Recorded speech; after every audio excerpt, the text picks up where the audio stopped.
Welcome to Sunday, everyone. The purpose of the human experience, the purpose for taking a body to live the human experience is to grow in consciousness. What does that mean? To grow in consciousness.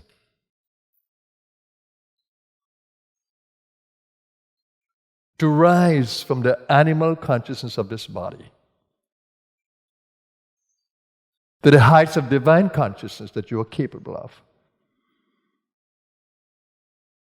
Do you understand what animal consciousness means? Look at the animals in the chain, in the animal kingdom, and we are part of that. How are they driven?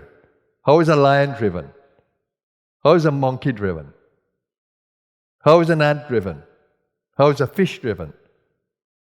What do you see? They are driven by primal nature. They need to survive. They need to reproduce. The need for territory. The need for pleasure, the need for power. That's how the human animal is driven. Do you recognize that in you? Those are from animal instincts. Once you wear an animal body, this is what is going to happen. All of us, these instincts are in us, primal instincts. So we call that human consciousness, animal consciousness.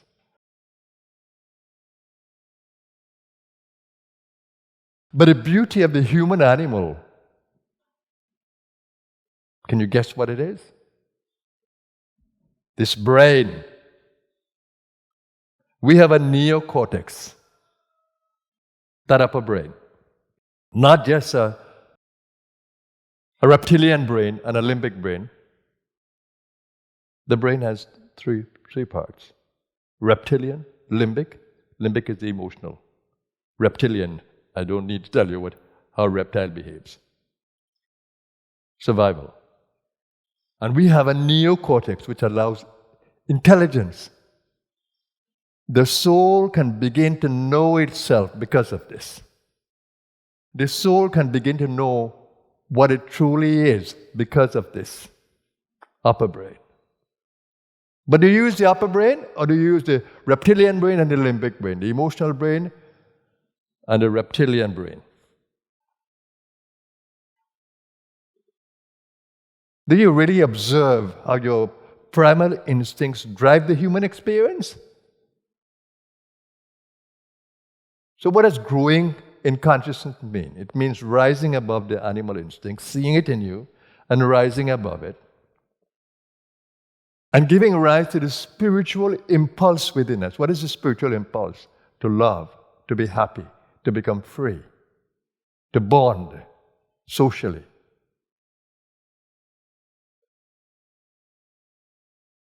To grow in consciousness, to know who we are, to explore who we are, to investigate who we really are. That is the power we have through this upper brain. Just ask the question, who am I? And to explore that until we realize it. So what is it that holds us back from growing in consciousness? I'm sure you can tell me now. The primal instincts of the creature. We get driven and caught up in the primal instincts of the creature. Power, hungry. Hoarding. Pleasure-seeking, power-seeking. But when we really begin to grow in consciousness, how we need to grow. Our destiny is to evolve in consciousness, not to devolve, not to get worse, but to grow in consciousness. So this human experience challenges us to grow in consciousness. Through all the various challenges we have in relationships, in the world, in our own self-growth, they are all challenges to grow in consciousness. How are you meeting the challenge? Do you buckle? Do you become a victim? Do you cry?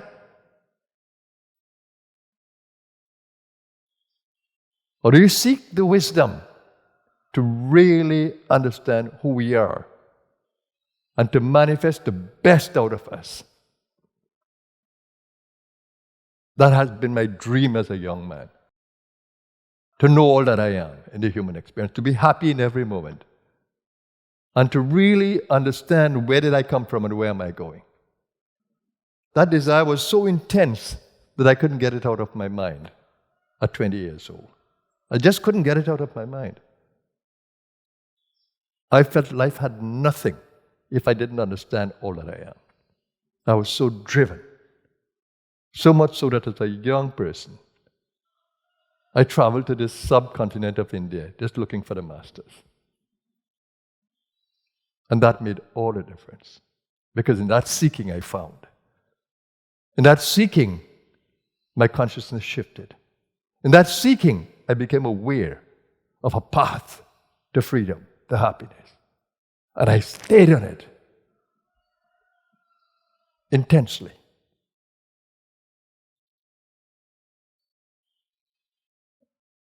How strong is your desire to grow in consciousness? How strong is it?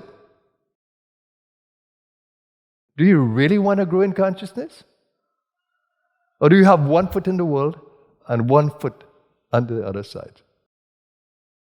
Not even secure on the other side, but more on the worldly side. And are you aware, if you have the 2 feet on the spiritual side, that everything you want and need will come to you? The Christ said it so eloquently. Seek ye first the kingdom of God and its righteousness, and all these things that you seek will come to you. And Krishna in the Bhagavad Gita says, if you remember me single-mindedly, if you focus on me, I'll bring full security to you and I'll personally take care of your needs. What does it say? Come into the God space and everything you want will come to you. All my childhood dreams that I gave up, they all came to pass, even though I didn't care for them anymore. I gave up university to go to India, and the divine just brought it back to me, the academic world. I left the secular world traveling through India. The divine brought back all the jobs to me. Who takes care of us? The divine. Why have we lost faith in that? Why are we not seeking that divine consciousness? And why are we held in primal consciousness? That all we care about is food, sleep, pleasure, power, acquisitions. Where have we gone wrong? And then you're asking the question, but I'm doing all this sadhana. Yeah, but you're doing sadhana with the food and the pleasure seeking, and you're doing sadhana. But on the other side, you have all these things that hold you to the world. What kind of sadhana is that? No, that's not how you do sadhana. Krishna clearly declares in Bhagavad Gita, vairagya, you need vairagya, and you need abhyas. You need detachment from the world. Not to give up the world, but just to be detached from it. Bhagavad Gita also says your right is to work, Krishna says. Your right is to work, but not to the fruits. Why did he say that? Because we are driven to action naturally. But when you get caught up in the fruits of the action, you lose it because you become attached. No, he says, give up the attachment. You act, but don't be caught. And if you're wise, you will look at the consequences of your actions and you will learn from them. Because the law of karma, as I said last week, gives you that opportunity to break free of the karmic play. Is it possible that you can act and not create karma? Yes. Yes. When you are not attached to to the fruits of the action. When you're not attached to outcomes. Where's the karma? It's your attachment to this world that drives you along that path. To more ruin, to more destruction, to more challenges. But if only you take the spiritual path, if only you take the path of God consciousness that I showed you in the meditation, if only all these things you want and seek will come to you in your hands. But when the ego decides what it wants, it has to also accept the consequences of those actions.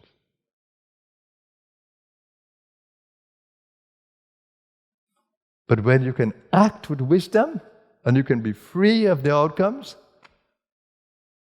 God will shine through your being. The divine will shine its light in and through your being. So the goal is to expand the consciousness. It is to grow in awareness from your animal self to your divine self. That's the goal. You may forget this just after I speak, getting caught up in your worldly thinking. But I don't. I don't. I remember continuously what I am. I remember my purpose. And I act from that. So with these words, I wish you a blessed Sunday. Make it yours. Take charge of the karmic play. Don't be driven by the body's primal instincts. Don't let the soul be driven by that. But by the spiritual impulse that takes you to happiness, freedom, and joy. Have a blessed Sunday, everyone. Namaskar.